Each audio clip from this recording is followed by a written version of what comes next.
বাংলাদেশ বড় দুটি দলের নেতৃত্বে পরিবর্তন আনতে একটি অগণতান্ত্রিক তৎপরতা রয়েছে এমন অভিযোগ করেছেন ক্ষমতাচ্যুত প্রধানমন্ত্রী শেখ হাসিনার ছেলে সজীব ওয়াজেদ জয়।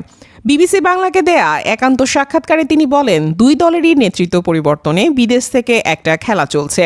বাংলাদেশে কার্যক্রম নিষিদ্ধ থাকা আওয়ামী লীগের পাশাপাশি বড় দল বলতে তিনি বিএনপিকে বুঝিয়েছেন।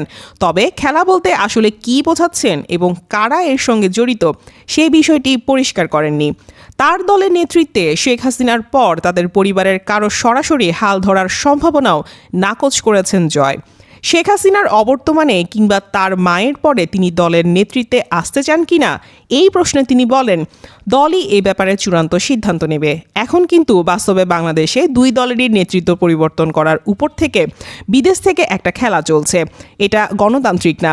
দেশে আওয়ামী লীগ ও বিএনপিকে বড় দল উল্লেখ করে তিনি বলেন, এই দুই দলেরই কেবল নির্দিষ্ট ভোট ব্যাংক আছে যা দেশের বাকি অন্য কোনো দলের নেই।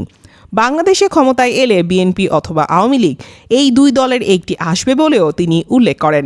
এই বাস্তবতায় কাদের ইচ্ছায় রিফাইন্ড এই প্রশ্ন তুলে সজীব ওয়াজেদ বলেন, বিদেশি কয়েকটা দেশ, বিদেশি কয়েকটা শক্তি আর আমাদের সুশীল সমাজের কয়েকজন মিলে নির্ধারণ করবে যে কে প্রধানমন্ত্রী হলে রিফাইন্ড হবে, কে নেতা হলে রিফাইন্ড হবে।